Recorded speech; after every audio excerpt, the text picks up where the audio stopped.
Hey everybody, it's Brian, and welcome back to my shop. Today we're going to discuss segmented turning, and over the course of the next few videos, we're going to design and build our own segmented bulb. We're going to walk through the whole process step by step, and I'm going to show you all the tips and tricks that I use along the way to design and build my segmented bulbs. So let's get started. So for anyone out there that doesn't know what segmented turning is, I'm just going to give you a brief tutorial on exactly what it is. Segmented turning is the process of cutting little pieces of wood or segments and then connecting those segments into rings. Now, this is a typical example of a segment. Simply it's going to be a linear piece of wood, and you're going to cut it with a miter on either side. Okay? Depending on how many pieces you want per ring is going to dictate the angle at which it's cut.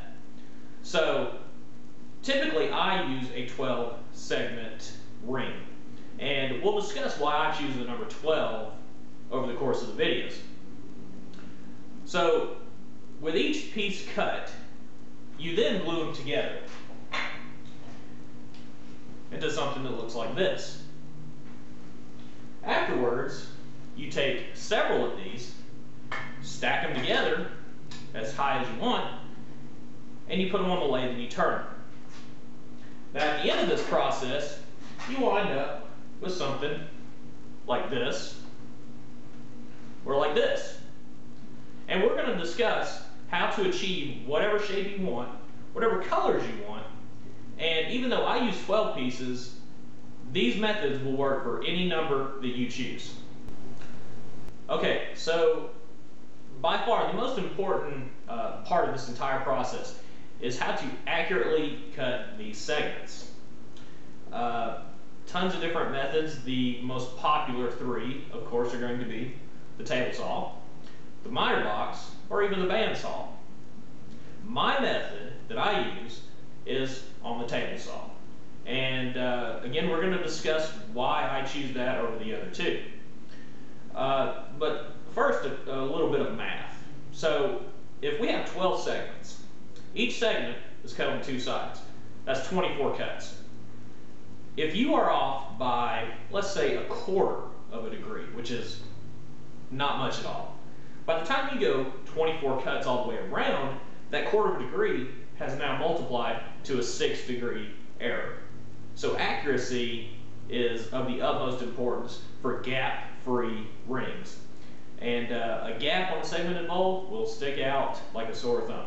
So we're going to avoid that. And I'm going to show you how to add a little bit of insurance into this whole equation so that it is completely foolproof. So I already told you that my preferred method is the table saw. Now I want to tell you why I don't like to use either a miter box or a band saw. First, let's start with the band saw. Biggest reason is it leaves a very rough cut. It does have a very thin curved blade, so you don't waste quite as much material. But the blade itself too is not as rigid as either a miter box or a table saw. So you could get a little bit of wave in your cut, and of course that's not going to glue up nice and tight. So, you know, for that reason and a few others, I don't like the band saw. So the miter box would be probably most people's first choice because everyone is associating cutting linear pieces of wood on a miter box because it's used for cross cutting. It also has a very nice bed. The miter feature on it is usually pretty good, and you can set it for whatever angle you want.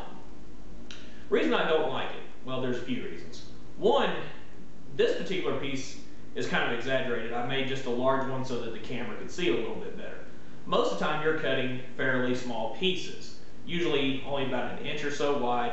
And as far as length goes, I mean, they can vary from a 1/2 inch to 2 to 3 inches, depending on what size ring you're needing to make. So if you're trying to cut, say, a 1/2 inch piece, your fingers are very close to the blade.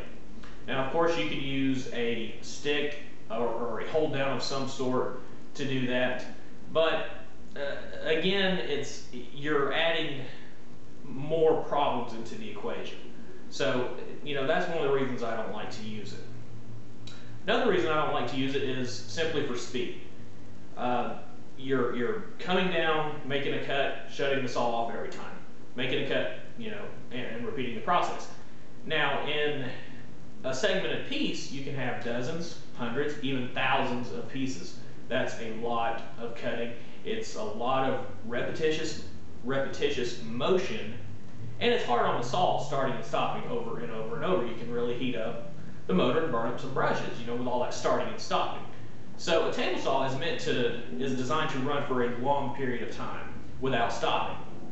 And as we're going to see coming up in the next video, we're going to see how the sled that I use holds the pieces. You can very accurately mass produce these pieces.